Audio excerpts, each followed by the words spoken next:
Демек әкем мені бұрудан тартып алып, қиналмай Наринге берген екен ғой. Солай ма? Тура солай. Не болды? Соқыр өлсе құралай көз, таз өлсе қолаң шаш бола ма? Әкеңе шаң жуытқың келмей, маған келіп соқтыққың келе ме? Барлық қылмыстың себепшісі Кендал ғой, солай ма? Олай емес пе? Қойшы баран. Кімге сенкін келсе де өзің біл. Түсіндік. Әкеңе шаң жуытқың келмейді, оны да түсіндік.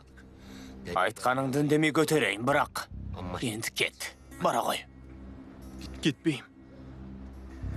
Кетпейсің бе? Кетпейсің бе? Ендеше келді. Өз құныңды көр ғане. Жүр ғане. Жүр. Жүр. Кел ғане. Өз құныңды көр. Жүр. Жүр. Кел ғане. Кел мұнда. Кел. Өз құныңды көр ғане.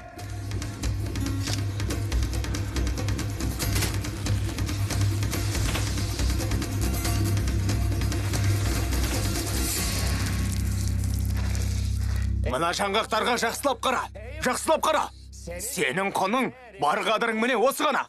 Әкең болмай кеткір ит, мына жаңғақтардың ақшасынан бас тарталмаған үшін сені тастап кетті. Анаңа, яғни туған анаңа да айттым. Әкең болмай кеткір ит, мына жаңғақтардан, егістіктерден бас тарталмаған үшін сені сатты. Атаң сұрады, ал әкең болып жоқ демей ме? Оқыған, мәдениетті, білдей мамандығы бар адам еді. Аш-жалаңаш далада қалар ма еді? Мен саған мұның себебін айтайын. Ол ана қаланың тікбақайына әдемі өмір сыйлау үшін сені сатып кетті. Бұл жақтағы ақшамен дүниеден бас тарталмады. Өйткені қаланың тікбақайын үлдемен білдеге орамаса, артынан бір теуіп кетіп қалатынын білді. Балам, әкең сені қу нәпсіс үшін сатып жіберді.